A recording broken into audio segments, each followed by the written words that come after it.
ဒီနေ့မှာတော့ကျွန်တော်တို့မြန်မာနိုင်ငံအရေးအတွက် American စစ်တပ်နေရာယူပြီးပြီဆိုတဲ့အကြောင်းတွေကိုကျွန်တော်မိပါတယ်ကိုတင်ပြပေးပါမယ်ဆိုတော့ဒီအပိုင်းမှာကျွန်တော်တို့ဒါနိုင်ငံရေးအောင်ပွဲသတင်းစစ်ရေးအောင်ပွဲသတင်းတွေအများကြီးရှိပါတယ်ဆိုတော့ကျွန်တော်ရဲ့မိဘတွေနေ့စဉ်လဲဒါစောင့်မျှော်နေကြတယ်လို့လဲကျွန်တော်လဲမျှော်လင့်မိပါတယ်ဟုတ်ကဲ့ပါကျွန်တော်တို့ရဲ့စစ်ရေးပြမှတ်တွေဟာထင်ရှားလာပါတယ်ဆိုတော့သတိပေးမှုတွေလည်းအကြိမ်ကြိမ်ထုတ်ပြန်ခဲ့ပြီးဖြစ်တယ်ဆိုတော့ဒီကနေ့မှာကပ္ပစလက်နက်စက်ရုံကိုရှော့လိုက်တုံး10လုံးနဲ့အောင်မြင်တိကျစွာပြစ်ခတ်နိုင်ခဲ့တယ်ဆိုတဲ့အကြောင်းတွေကိုတင်ပြပေးပါအောင်မယ်ဒါကြောင့်ကျွန်တော်ရဲ့ဗီဒီယိုကိုအဆုံးထိဝင်ကြည့်ရှုပြီးကျွန်တော်ရဲ့မိဘပြည်သူတူချင်းစီတိုင်းကိုဒလီတစားဖိတ်ခေါ်လိုက်ပါတယ်ကျွန်တော်နိုင်ငံအရေးအတွက်အမေရိကန်စစ်တပ်အသင့်ဖြစ်နေပါပြီဆိုတော့ဒီမှာကျွန်တော်တို့ဒါဘင်္ဂလားဒေ့ရှ်မြန်မာနယ်စပ်မှာစစ်ပွဲသုံးကုန်းလောင်ရှုံနဲ့ကျွန်တော်တို့လေရင်ကွင်းအသက်တွေကိုတိဆောက်ပြီးစီးတဲ့အခြေအနေအထိပြင်ဆင်ထားတာကိုကျွန်တော်တို့ထင်ရှားစွာတွေ့ရမှာဖြစ်တယ်ဒါကိုလည်းအိန္ဒိယကတောက်လျှောက်သတင်းတွေထုတ်ပြန်နေတာကိုလည်းတွေ့ရမှာဖြစ်ပါတယ်ဆိုတော့အိန္ဒိယဟာဒါဒီမိုကရေစီဆိုတဲ့ဒါအတန်ကောင်းရဲ့အနောက်မှာ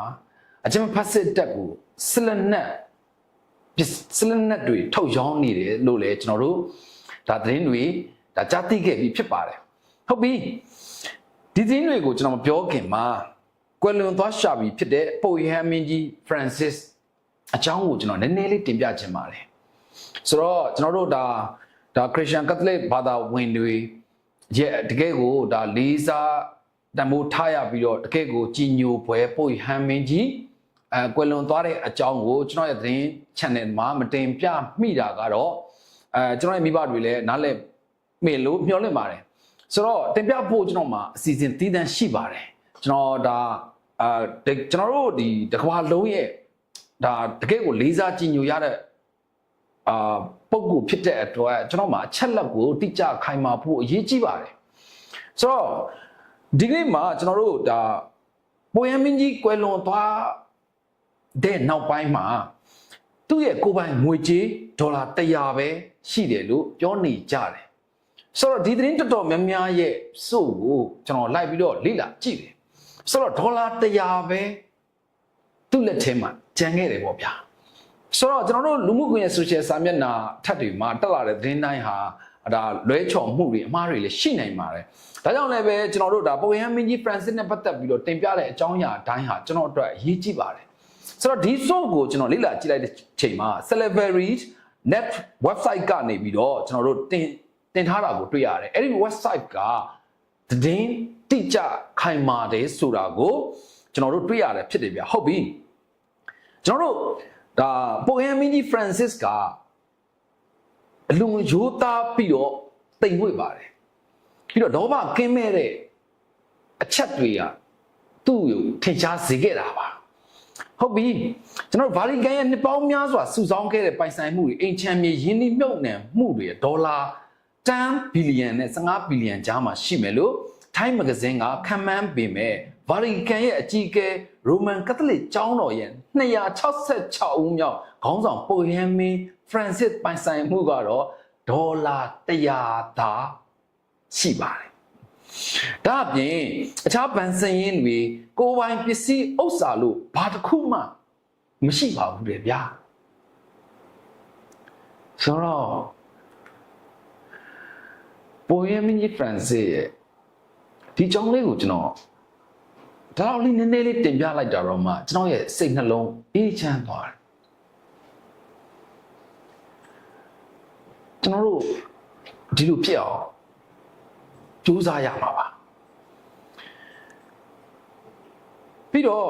ပုပ်ရဟန်းမင်းကြီးရဲ့လစာဟာတစ်လကိုအကြမ်းဖျင်းဒေါ်လာ32,000လောက်ရှိပေမဲ့ပုပ်ရဟန်းမင်းကြီး Francis ကဒီလစာကိုမယူတဲ့အပြင်ပြန်ပြီးတော့လှူဒန်းခဲ့ပါတယ်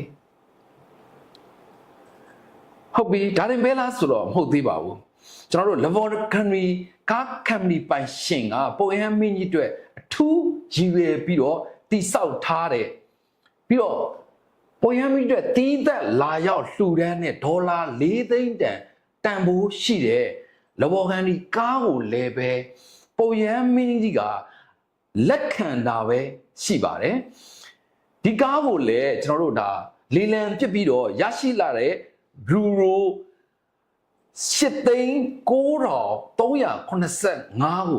အကုန်လုံးကိုပြန်လူပစ်ပြီးတော့သူကို၌ကြတော့ Fiat 50 modern ကားလေးတစ်စီးကိုပဲစီးတာကိုကျွန်တော်တို့တွေ့ရမှာဖြစ်တယ်ဆိုတော့အခုချိန်မှာဒါသူ့အကြောင်းကိုပြပြနေခြင်းကကျွန်တော်တို့အားလုံးသိယူလေ့ကျင့်ဖို့လိုတယ်ပြီးတော့လက်ရှိကျွန်တော်တို့နိုင်ငံအတွင်းထဲမှာဒါခေါင်းဆောင်အသီးသီးလဲဒါကိုမြင်တွေ့ဖို့အရေးကြီးတယ်ကျွန်တော်တို့သိသွားရင်ဘာတစ်ခုမှပါသွားမှာမဟုတ်ဘူးဆိုတော့ဒါကိုဒီပိုယမ်မကြီးဖရန်စစ်ကကျွန်တော်တို့ကိုသင်ခန်းစာအကြီးကြီးတွေသင်ယူစရာအများကြီးကိုသူ့ရဲ့နောက်ဆုံးအချိန်မှာအဲ့ဒီအချိန်ထိကျွန်တော်တို့ကိုသင်ကြားပေးခဲ့တာဖြစ်ပါတယ်ဟုတ်ပြီအလုံးရိုးရှင်းနှိမ့်ချတဲ့နေထိုင်မှုပုံစံကိုကြည့်ကြည့်အောင်ပါဗာတီကန်နိုင်ငံအဆင့်သတ်မှတ်ထားတဲ့အတွက်ပိုယမ်မီမှန်သမျှဟာနိုင်ငံခေါင်းဆောင်အဆင့်ဖြစ်ပါတယ်ဆိုတော့သူတို့အတွက်ဒါအိမ်တော်အဖြစ်အာပိုစတိုလစ်နန်ဒေါစ်အဲ့ဒီနန်းတော်ထဲမှာရှိတဲ့ပိုဟမ်မင်းကြီးရဲ့အခန်းတွေကတကယ်ကိုကြီးမားကျယ်ပြန့်ပြီးတော့ဇိမ်ခံအခန်းကြီး10ခန်းနဲ့ဖွဲ့စည်းထားတာဖြစ်တယ်အဲ့ဒီထဲမှာကျွန်တော်တို့ဒါတည်တံ့စာကြည့်ခန်းတွေပါမယ်အိတ်ခန်းတွေထမင်းစားခန်းတွေဝတ်ပြုဆောင်တွေစစ်ကူတာဆောင်တွေနဲ့ပိုဟမ်မင်းကြီးအတွက်အတွင်းရင်မှုရုံးခန်းတွေလည်းပါဝင်ပါတယ်ဒါပေမဲ့ပိုဟမ်မင်းကြီးဖရန်စစ်ကအဲ့ဒီမှာမနေပါဘူးခင်ဗျာဒါပိုယမ်မီဖရန်စစ်နေတဲ့နေရာကအလုံးရိုးရှင်းတဲ့ဧကရာလေးမှာပဲနေတာပါအဲ့ဒီဧကရာလေးကလည်းပဲဒါအခြားသောဧည့်သည်တန်ခါအခြားသောယဟန်တွေလာတဲ့အချိန်မှာတဲခိုဖို့ဖြစ်ပါတယ်ဆိုတော့အဲ့ဒီဧကရာလေးမှာကကိုယ့်အကူတော်မှာဒါအစားတော့ကိုချက်ပြုတ်ပြီးတော့စားရတဲ့နေရာလေးဖြစ်ပါတယ်အဲ့ဒီမှာကျွန်တော်တို့ပိုယမ်မကြီးဖရန်စစ်ကသူနေတာပါဟုတ်ပြီဒီဆန်နန်းတော်အပြင်ပိုယမ်မကြီးအတွက်ကြောင့်နေရာဒီကျွန်တော်တို့ဒါတီးတန့်နားနေဖို့အတွက်နေရာလဲရှိနေပါသေးတယ်ရှီအောင်သမိုင်းဝင်မြို့ဖြစ်တဲ့ဒါအက်ဘာလိုဂန်မှာတရှိတာပါပိုယမ်မကြီးဂျွန်ဖောကအမေရိကန်သမ္မတဂျော့ချ်ဘူရှ်အဲ့ကန်ကျွန်တော်တို့ဒါတွေ့ဆုံတဲ့ရဲတိုက်ကြီးပါကျွန်တော်တို့ပိုယမ်မကြီးဖရန်စစ်ကအဲ့ဒီမှာနေရာတီသွားပြီးတော့လဲအပန်းမဖြေခဲ့ဘူးလို့ကျွန်တော်တို့သိရပါတယ်ပိုယမ်မကြီးဖရန်စစ်ရဲ့လောဘဒါဂုံပကတနာတမန်မှုကင်းမဲ့မှုတွေပြီးတော့ကျွန်တော်တို့ဒါရိုးရှင်းစွာနေထိုင်မှုတွေဟာသာသနာဝန်ဆောင်ဥဆောင်ပုဂ္ဂိုလ်အနေနဲ့စံပြတူဖြစ်ပြီးတော့ကျွန်တော်အားလုံးသူစီကသင်ခန်းစာတွေအများကြီးရလိမ့်မယ်လို့ကျွန်တော်မျှော်လင့်မိပါတယ်ဆိုတော့ကျွန်တော်တို့နိုင်ငံဟာဒါတမိုင်းဆက်ဆက်ခေတ်ဆက်ဆက်ကြီးမားတဲ့ထုံးနှံချက်တွေနဲ့ဒါအများအပြားကျွန်တော်တို့ပြည်သူတွေဒီနေ့အချိန်ထိစိုးရတဲ့ဒါဘဝတွေကိုဖြတ်သန်းနေရတာကျွန်တော်နားလည်ပါတယ်ဆိုတော့ကျွန်တော်တို့အားလုံးအတူတူပူးပေါင်းပြီးတော့အတူတူအလုပ်နေကြပါတယ်ဆိုတော့ကျွန်တော်ရဲ့မိဘတွေရဲ့လိုလားတောင်းတနေတဲ့ Federal Democracy နိုင်ငံကလည်းတေချာပေါင်းပေါ်ထွန်းလာမှာဖြစ်တယ်ဆိုတော့ဒါကြောင့်ဒီကနေ့မှာကျွန်တော်တင်ပြမယ့်အဓိကခေါင်းစဉ်ကမြန်မာအရေးအတွက်အမေရိကန်စစ်တပ်ကနေရာအသင့်ယူထားပြီးဆိုတဲ့အကြောင်းကိုကျွန်တော်မိဘတွေကိုဒါဝမ်းမြောက်ဖွယ်တင်ပြပေးမှာဖြစ်တယ်ဒါပေမဲ့ကျွန်တော်တို့နိုင်ငံအရေးဟာကျွန်တော်တို့ပြည်သူလူထုနဲ့ဓာတ်ရိုက်သက်ဆိုင်ပါတယ်ကျွန်တော်တို့ပြည်သူလူထုရဲ့ဆန္ဒဒါလျင်ကျွန်တော်နိုင်ငံအရေးကိုအလင်းအမြန်ဆုံးသောအရွေတွေနဲ့အပိသက်အောင်ပွဲဆင်နိုင်မှာဖြစ်တဲ့အကြောင်းကိုပမာဏကျွန်တော်အသိပေးလိုပါတယ်ဟုတ်ပြီဘင်္ဂလားဒေ့ရှ်နယ်စပ်မှာအမေရိကန်တွေစောက်တဲ့စစ်ပွဲသုံးတူလောင်ရှုံလင်းလေရင်ကွင်းအသစ်တွေဘာအတွက်စောက်နေတာလဲ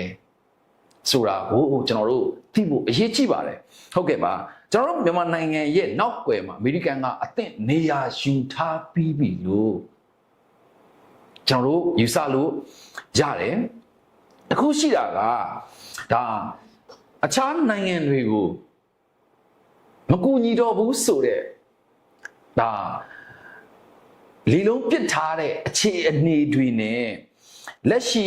ဘင်္ဂလားဒေ့ရှ်မှာကပ်ပြီးတော့ကျွန်တော်တို့မြန်မာနိုင်ငံနဲ့အနည်းဆုံးနေရာမှာစစ်ကန်တွေစောက်နေတယ်ဆိုတော့အနည်းငယ်လေးကွဲလွဲတဲ့ပုံစံလေးတစ်ခုကျွန်တော်တို့မြင်တွေ့ရမှာဖြစ်ပါတယ်ဟုတ်ပြီမနေ့ပြီးခဲ့တဲ့ရက်ပိုင်းတွင်းမှာကျွန်တော်တို့ဒါရီမန်နိုင်ငံကဟူသီတပုံတွေကိုအမေရိကန်စစ်တပ်ကလေကြောင်းကနေပြီးတော့ဘုံကျဲလိုက်တယ်ဆိုတော့ဒီဘုံကျဲလိုက်တဲ့သတင်းကိုကျွန်တော်တို့ဒါကျွန်တော်ရဲ့မိဘပြည်သူတွေလည်းကြားသင်သလောက်ကြားကြမှာဖြစ်ပါတယ်ဆိုတော့ဒါဟာတာမန်ဘုံကျဲခြင်းမဟုတ်ဘဲနဲ့ဘုံကျဲတဲ့နေရာမှာတုံးလိုက်တဲ့ကျွန်တော်တို့ဒါဘုံကျဲလေယာဉ်တွေကအမေရိကန်လှုပ်ဝက်ထုတ်ထားတဲ့ B-52 ဘုံကျဲလေယာဉ်တွေဖြစ်တယ်ပြီးတော့အဲ့ဒီလေယာဉ်တွေကတန်ဖို့အရန်ရေးကြီးတန်ဖို့အရန်ဈေးကြီးတယ်ပြီးတော့ပြန်တန်းတဲ့ကုန်ကြစရိတ်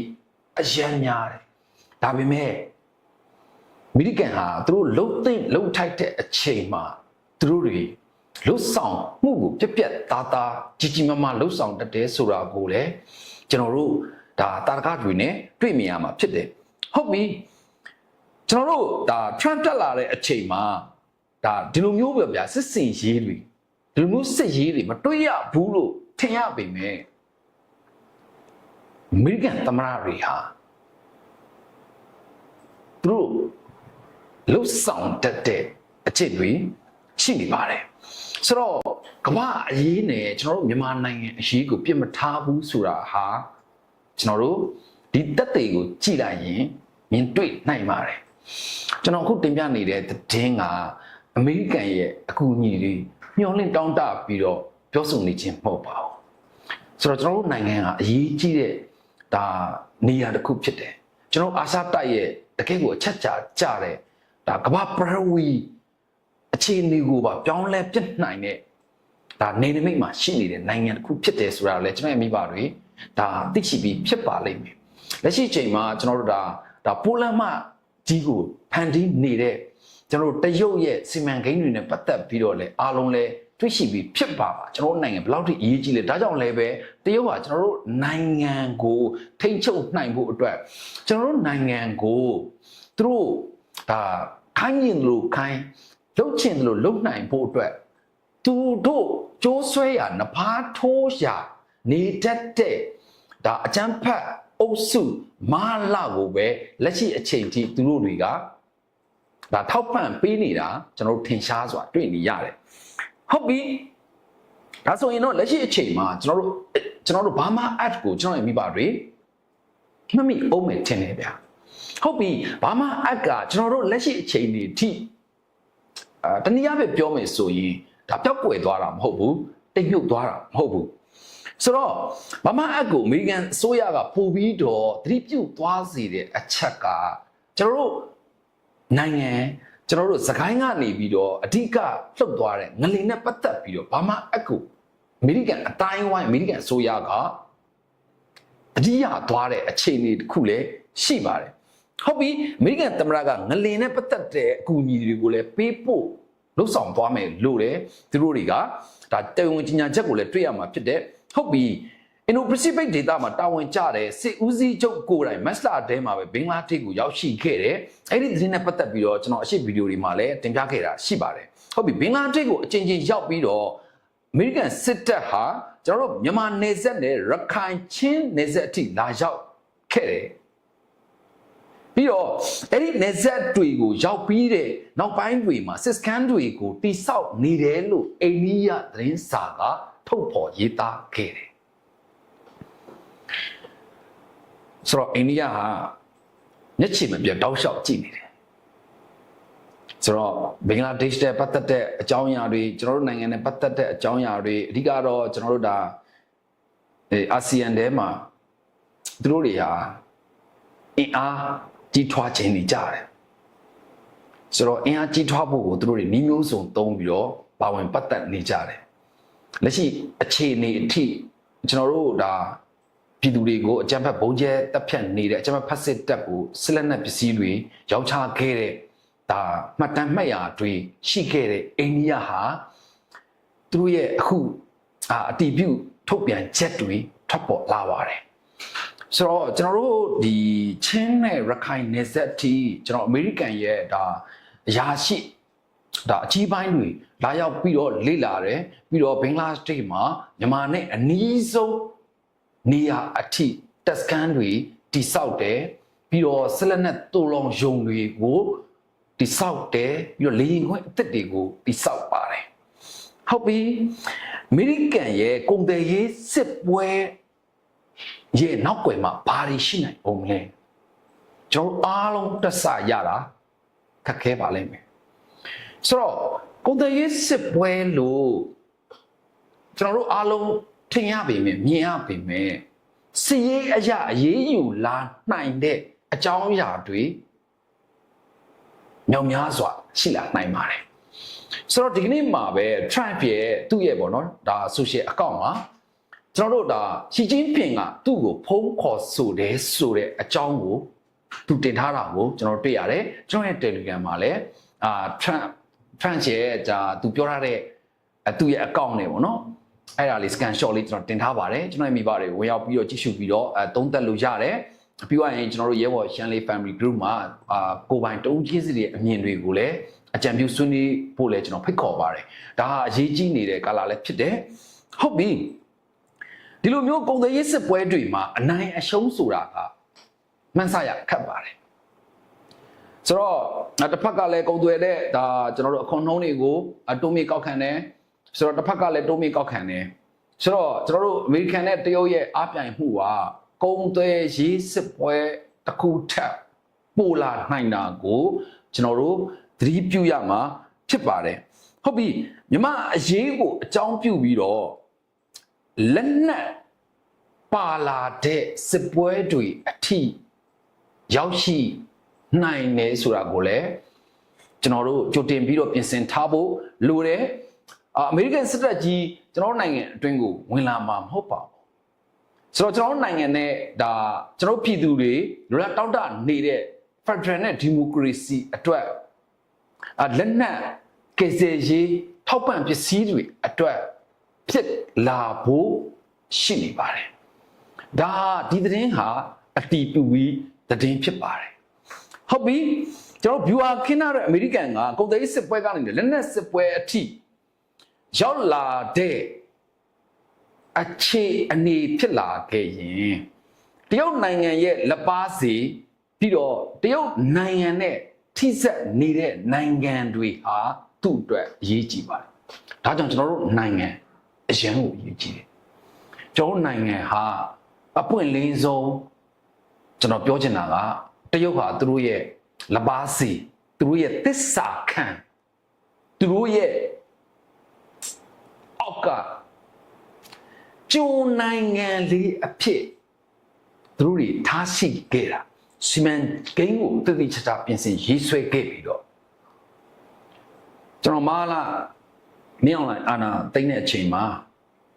ဒါကျွန်တော်ရဲ့သတင်းအစောပိုင်းတွေမှာကျွန်တော်ပြပြပူးတယ်မာလာအာကုမရှိပဲနဲ့အာနာမသိမ့်ရဘူးအဲ့ဒီကောင်အဲ့လောက်စားမရှိဘူးဆိုတော့သူ့ရဲ့နောက်မှာအာမခံချက်ပေးထားတဲ့နိုင်ငံကြီးတွေရှိနေတယ်ဆိုတာကိုကျွန်တော်သေချာပေါက်သုံးသပ်လို့ရတယ်ဒါကြောင့်လည်းပဲအခုချိန်မှာစစ်ရှုံးနေတယ်စစ်ရှုံးနေတဲ့အချိန်မှာသူသွားတဲ့နိုင်ငံကတရုတ်ရဲ့ရုရှားရဲ့ဖြစ်တယ်ဆိုတော့အိန္ဒိယထိစပ်နေတဲ့တရုတ်နိုင်ငံဟာသူတို့ရဲ့နောက်ဆုံးသောကောက်ရိုးတမင်ဖြစ်တယ်ဆိုတော့ခဏချိန်ထိလည်းစစ်ရှုံးနေစေကျွန်တော်ပြောပြမယ်ကျွန်တော်ရဲ့မိဘနဲ့ကျွန်တော်ရဲ့ညီကိုမောင်မ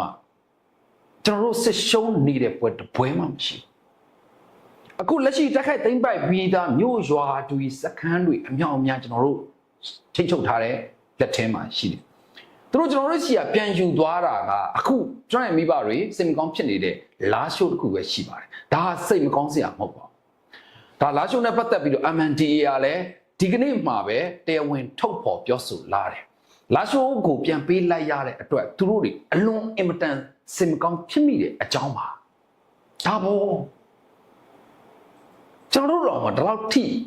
စိတ်မကောင်းဖြစ်သူတို့တွေဘယ်လောက်ထိဝမ်းနည်းစိတ်မကောင်းဖြစ်မလဲကျွန်တော်တို့တော့မှဒီလောက်ထိအားမလို့အားမရဖြစ်သူတို့ထိဘယ်လောက်ထိအသင်းနာမလဲအသေးရမလဲသူတို့တွေပြအားမျိုးစုံခံရတယ်သူတို့တွေဒါလုံးဝလက်မခံနိုင်တဲ့အခြေအနေနောက်ဆုံးသောအခြေအနေအထိသူတို့တွေဆွေးနွေးညှိနှိုင်းမှုတွေမှာသူတို့ဟာလာရှိုးကိုပြန်ပေးလိုက်ရတယ်အဲ့ဒီအတွက်အမှန်ဒီလေဒီနေ့အချိန်ထိကျွန်တော်ပြည်သူအပေါ်တာဝန်မကြည့်သေးဘူးဆိုတာသူတို့တွေသိပါတယ်ဆိုတာကိုလည်းကျွန်တော်မိဘတွေကိုထပ်ဆင့်သတင်းပါခြင်းတယ်လက်ရှိအချိန်မှာလည်း MNDAA နဲ့ကျွန်တော်တို့ကာကွယ်ရေးတပ်ဖွဲ့ဝင်တွေကအဲ့ဒီမြို့ပတ်လေကိုထိန်းချုပ်ထားတာဖြစ်တယ်တေချာတာကတော့တရုတ်ကျိုးဆွဲရာလှုပ်ချင်တိုင်းလှုပ်လို့ရတာနဖားချိုးထိုးခံထားရတဲ့တတဝါဟိုဘက်ကမင်းအောင်လိုင်းအုပ်စုပဲရလိမ့်မယ်ကျွန်တော်တို့လူငယ်တွေကိုတော့အဲ့ဒီကောင်တွေလာခိုင်းစီလို့မရဘူးမကြခင်မှာလည်းပဲသူတို့ရဲ့ရွေးချယ်တဲ့ဒါစံတွေနဲ့ရွေးချယ်ခဲ့တဲ့အရာတွေနဲ့ပတ်သက်ပြီးတော့သူတို့တွေနောင်နာအကြီးအကျယ်ရရပါလိမ့်မယ်ဟုတ်ပြီဒါကတော့ဒါအမေရိကန်တရုတ်နဲ့ပတ်သက်ပြီးတော့လက်ရှိအချိန်မှာကျွန်တော်တို့ဒါကုန်သွယ်ရေးစစ်ပွဲတွေဆင်နွှဲနေတယ်ဒီတဲ့ကုန်သွယ်ရေးစစ်ပွဲတွေမှာအနိုင်အရှုံးဆိုတာအထက်ကျွန်တော်တို့နိုင်ငံအနည်းဆုံးဒေတာအထိပြီးတော့ကျွန်တော်တို့နိုင်ငံနယ်နိမိတ်စီးအထိလာရောက်ပြီးတော့တပ်စခန်းတွေဒါတိစောက်နေတဲ့အခြေအနေတွေနဲ့အလိန်ခွင်းတစ်တွေပါတိစောက်နေတဲ့အခြေအနေဟာကျွန်တော်မိဘပြည်သူတွေရဲ့ဆန္ဒတွေအတွက်သူတို့တွေရဲ့ရင်ထဲမှာလည်းရှိနေပါတယ်ဆိုတာကိုကျွန်တော်မိဘတွေကိုအသိပေးလိုတာဖြစ်ပါတယ်ကျွန်တော်တို့အားလုံးနေ့စဉ်စူးစမ်းလှုပ်ဆောင်နေကြတယ်ဆိုတော့ဒါအမှန်တကယ်တမ်းဆိုရင်တော့လှုပ်ဝက်သတင်းတစ်ခုဖြစ်တယ်ဆိုတော့အဲ့ဒီလှုပ်ဝက်သတင်းကိုလည်းပဲကျွန်တော်တို့ဒါဘင်္ဂလားဒေ့ရှ်နယ်ထဲမှာမြန်မာနဲ့ထိစပ်နေတဲ့ဒေသတွေမှာအမေရိကန်စစ်တပ်အထိုင်ချနေတယ်ဆိုတာကိုအိန္ဒိယကထုတ်ဖော်ခဲ့တာဖြစ်တယ်ဆိုတော့ဘလို့ပဲဖြစ်ပါအစာအုပ်စောက်တယ်ကျွန်တော်တို့ဒါစည်ရေးအတွက်ဒါအသုံးပြုမဲ့နေရာတွေဆိုတာကလှုပ်ဝက်ဖို့ခက်ခဲပါတယ်ဆိုတော့ဒါကလည်းပဲကျွန်တော်အားလုံးအတွက်ကတော့ဒါသင်မြန်တဲ့ဒါလှုပ်ဆောင်မှုတွေကိုပုံမအားကောင်းစေမဲ့အချက်ဖြစ်တယ်နောက်တစ်ခုဒါနဲ့ဆက်ဆက်ပြီးတော့ကျွန်တော်ရဲ့မိဘတွေကိုတင်ပြချင်တာကကျွန်တော်တို့လက်ရှိကျွန်တော်တို့ဒါ K3C ကိုလည်းမမေ့ဖို့အရေးကြီးပါတယ်ပြီးတော့ကျွန်တော်တို့ NUG ကာကွယ်ရေးအဖွဲ့တွေ NUG ကျွန်တော်တို့ဒါအစိုးရအဖွဲ့ဝင်တွေနဲ့ KNU KIA ပြီးတော့ရင်အခုကျွန်တော်တို့နိုင်ငံအတွင်းထဲမှာဒါအလုပ်တွေအများကြီးအတွက်အပင်ပန်းခံပြီးတော့လာရောက်ပူးပေါင်းနေတဲ့ဒေါက်တာဇော်ဝေစိုးကိုလည်းကျွန်တော်မိဘတွေမမေ့ဖို့အရေးကြီးပါတယ်ဒေါက်တာဇော်ဝေစိုးကအရန်ကိုတော်တဲ့ပုံကိုဖြစ်တယ်ဆိုတော့သူ့ရဲ့အရေးအချင်းဟာကျွန်တော်တို့ဘလို့မှကိုလိုက်မမိတဲ့စံတစ်ခုမှရှိနေတာပါစီယုံတိမ်သွင်းမှုအရန်အားကောင်းတယ်ပြီးတော့ဒါပူပေါင်းလှုပ်ဆောင်မှုအတွက်ဥဆောင်နိုင်မဲ့ခေါင်းဆောင်ကောင်းတစ်ယောက်လည်းဖြစ်တယ်လို့သူဟာနိုင်ငံရေးစစ်ရေးတွေကိုကျွမ်းကျင်တဲ့ပုဂ္ဂိုလ်လည်းဖြစ်တယ်ဆိုတော့ဒေါက်တာဇော်ဝေစိုးနဲ့ပတ်သက်ပြီးတော့ကျွန်တော်တို့ဝေဖန်စရာဒါစကလုံးတော့ရှာခတ်ပါတယ်ဆိုတော့ဝေဖန်ဖို့လည်းပဲကျွန်တော်တို့အနေနဲ့အရေးချင်းမမိပါဘူးဆိုတော့အခုချိန်မှာဒေါက်တာဇော်ဝေစိုးကလည်းပဲတိုက်ဆိုင်စွာကျွန်တော်တို့နိုင်ငံအတွင်းကိုရောက်ရှိနေတယ်ဆိုတော့နိုင်ငံတကာမှာဒါ၄နှစ်ဝန်းကျင်ပေါ့ဗျာ၄နှစ်ဝန်းကျင်လို့လည်းဆိုလို့ရပါတယ်ဆိုတော့၄နှစ်ဝန်းကျင်တော့လှည့်ပတ်ပြီးတော့ဒါတိုင်ပင်ဆွေးနွေးခဲ့တာတွေလည်းကျွန်တော်မိဘတွေကိုဒါသူတို့တွေချပြတဲ့လောက်ချပြခဲ့တာတွေရှိတယ်အမေရိကန်နဲ့လည်းပဲပူးပေါင်းလှုပ်ဆောင်ခဲ့တဲ့အရာတွေကိုလည်းကျွန်တော်မိဘတွေကိုသူတို့တွေအတိပေးတဲ့အရာတွေကိုအတိပေးခဲ့တာဖြစ်တယ်အခုဒေါက်တာဇော်ဝေစိုးနဲ့ဝင်ကြီးအဖွဲ့တွေကျွန်တော်တို့နိုင်ငံအတွင်းထဲမှာကျွန်တော်ပြည်သူနဲ့အတူရက်တည်နေတယ်ကျွန်တော်တို့တော်လန်သောတပ်ဖွဲ့ဝင်နဲ့အတူတိုက်ပွဲဝင်နေတယ်ဆိုတော့ဒါဒီလိုအချိန်ဒီလိုအခါဟာဒါတိုက်ဆိုင်မှုမဟုတ်ဘူးဆိုတာကိုလည်းကျွန်တော်ရဲ့မိဘတွေကိုကျွန်တော်အားတက်ဖွဲ့တင်ပြခြင်းနဲ့ကျွန်တော်ကတော့ဒေါက်တာဇော်ဝေစိုးကို 100% ယုံကြည်မှုအပြည့်ရှိပါတယ်ကျွန်တော်အားလုံးအတူတူ လှုပ်လို့ရမယ်အချိန်ရောက်ရှိနေပါတယ်ဟုတ်ပြီ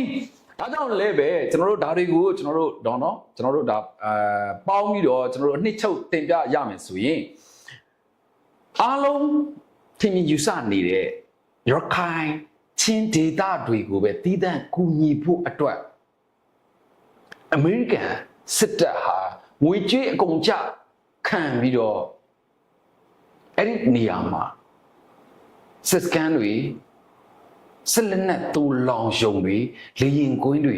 လာတိဆောက်နေတာမဟုတ်ဘူးဆိုတာကိုကျွန်တော်မိပါတွေခံမှန်းသုံးသပ်မိမယ်လို့တော့ယုံကြည်ပါတယ်ဆိုတော့ဘင်္ဂလား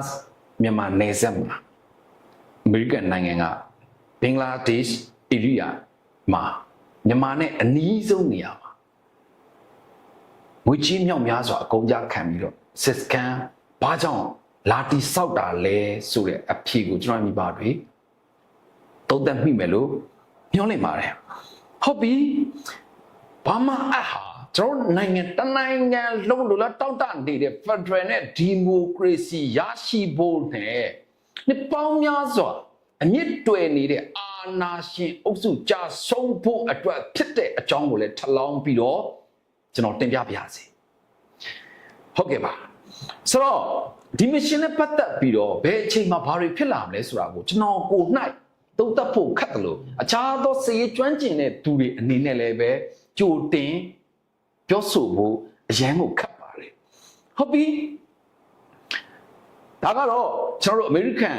စစ်တပ်ရဲ့လက်ရှိလှုပ်ဆောင်နေတဲ့အချက်တွေပါအမေရိကန်စစ်တပ်ကြီးကျွန်တော်တို့နိုင်ငံအတွင်းကိုဝင်လာမယ်လို့ကျွန်တော်တင်ပြနေခြင်းဟုတ်ဘူးအမှန်တကယ်ကလည်းကျွန်တော်တို့ဟာလက်ရှိအချိန်မှာကျွန်မဖတ်စစ်ခွေးတက်ကိုတကယ်ကိုအနိုင်ယူ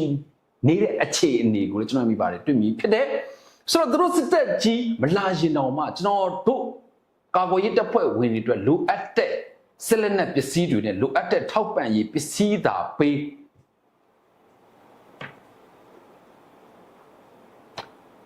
နေပြီးတော့လည်းမလွတ်ဘူးလာရှုထွက်ပြေးလဲမလွတ်ဘူးကိုကန့်မှာဝင်ပုံးလဲမလွတ်ဘူးဝါထဲမှာသွားပြီးတော့နေလဲမလွတ်ဘူးဒါကသေချာတယ်ကျွန်တော်မြင်ပါဟုတ်ပြီဒါကတော့ကျွန်တော်တို့အမေရိကန်ရဲ့ကျွန်တော်တို့နိုင်ငံနဲ့ပတ်သက်တဲ့ဘာမှအဲ့နဲ့ဆက်နွယ်ပြီးတော့ကျွန်တော်တို့ဒါကာကွယ်ရေးဝန်ကြီးတွေနဲ့ပြီးတော့လက်ရှိ KNU စစ်မျက်နှာပြင်ဖွင့်နေတဲ့အခြေအနေတွေပြီးတော့ KIA မှာဗမော်မျိုးသိန်းတိုက်ပွဲကိုပြင်းပြင်းထန်ထန်ဆင်နွှဲနေတဲ့အခြေအနေနဲ့အတူဒေါက်တာဇော်ဝေဆိုးပြီးတော့ကျွန်တော်တို့ကာကွယ်ရေးဝန်ကြီးဦးရီမွန်ပြီးတော့အခြားသောကျွန်တော်တို့ဝန်ကြီးဌာနအသီးသီးဟာကျွန်တော်တို့ပြည်သူလူထုနဲ့အတူ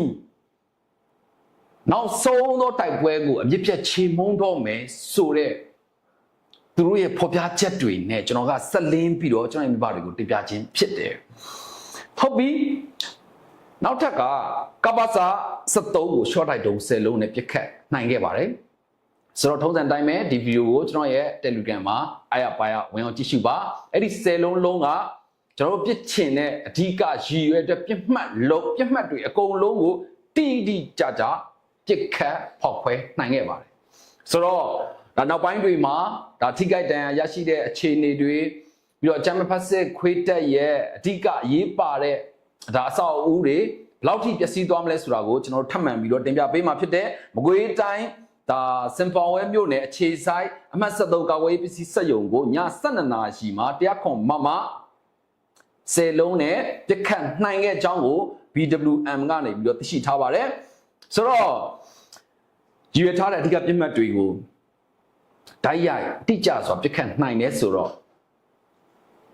ကျင်းနေပါတယ်ဟုတ်ပြီဆိုတော့ဒီကနေ့မှာကျွန်တော်တို့ဒါဝမ်းနည်းစရာကိစ္စလေးတစ်ခုရှိပါတယ်ဆိုတော့ဒါ24ရက်နေ့ညနေ9နာရီအချိန်မှာလေကြောင်းကနေပြီးတော့ဒါဘုံကျဲသွားတဲ့ဖြစ်စဉ်တစ်ခုပါဆိုတော့လက်ရှိအချိန်မှာကျွန်တော်နိုင်ငံတွေမှာ internet line ဖြတ်တောက်မှုတွေပြီးတော့ဖုန်းလိုင်းတွေအဆင်မပြေတဲ့အချိန်မှာဒါမြေပြင်နဲ့ပေါ့နော်အချိန်ပြည့်ဒါသတင်းတွေမရတဲ့အခြေအနေတွေလည်းရှိပါတယ်မကွေးတိုင်းစေရုတာမြို့နယ်က လုံးစုံရွာကိုအကြမ်းဖက်စစ်ခွေးတက်ကလေချောင်းကနေပြီးတော့ဘုံကျဲမီရှိုးဖျက်ဆီးခဲ့တယ်ဆိုတော့အဲ့ဒီဘုံကျဲမှုမှာနေလုံး90ကျော်မီးလောင်ပြကြခဲ့တယ်ဘာတစ်ခုမှရစရာမရှိပါဘူးဆိုတော့ဒီဓာတ်ပုံမှတ်တမ်းတွေကိုကျွန်တော်ကြည့်လိုက်တဲ့အချိန်မှာတော်တော်လေးကိုစိတ်ထိခိုက်ခဲ့ရပါတယ်ကျွန်တော်နိုင်ငံမှာစာဝတ်နေရေးတော့တော်တော်လေးကိုခက်ခက်စီရက်တည်နေရတဲ့အချိန်ပြီးတော့အသက်ကြီးတဲ့အချိန်မှာအဖိုးဖွားတွေအတွက်ဘာအထောက်ပံ့မှမရှိတဲ့ကျွန်တော်တို့နိုင်ငံမှာသူတို့တွေနေစရာမရှိအောင်မှာထပ်မံပြီးတော့လုပ်ပြခဲ့တဲ့အကြမ်းဖက်စစ်ခွေးတက်ရဲ့လုပ်ရက်ကိုတော့ကျွန်တော်တို့ဘလို့မှဒါလက်ခံနိုင်စရာအကြောင်းလည်းမရှိဘူးတော်တော်လေးကိုရင်ရှာဆက်ရုံမှုပါတယ်ဆိုတော့အဲ့ဒီမှာရှိတဲ့ဖိုးဖွားတွေအိုးမဲအိမ်မဲထပ်မံဖြစ်သွားတဲ့အတွက်ကျွန်တော်လည်းတော်တော်လေးကိုစိတ်ကောင်းဖြစ်မိပါတယ်ဟုတ်ကဲ့ပါဒါတော့နောက်ဆုံးတိုက်ပွဲပါကျွန်တော်ညီကိုမောင်မတွေအတင်တာပါ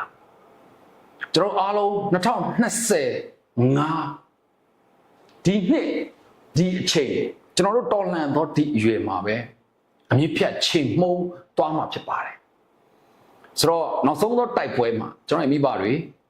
အတက်နိုင်ဆုံးဝင်ရင်ကူညီပေးဖို့ကျွန်တော်ဆန္ဒပြုနေတဲ့ဒီနေ့ဗီဒီယိုကိုအဆုံးသတ်ပြစီနောက်လာတဲ့ဗီဒီယိုကိုတစ်ချက်ပိုကောင်းအောင်ကျွန်တော်ကြိုးစားပေးပါမယ်ဘယ်နဲ့ပြီးစစ်ပြီးကပ်ပြီးကြောက်နေတဲ့ကျွန်တော်နိုင်ငံတွင်းမှာရှိတဲ့မိဘပြည်သူတဦးချင်းစီတိုင်းဘေးကနေကင်းရှင်းပါကြောင်းလေးလေးနဲ့ဆူတောင်းရှင်းနဲ့ကျွန်တော်ရေပေါ်ရှမ်းလေးပါ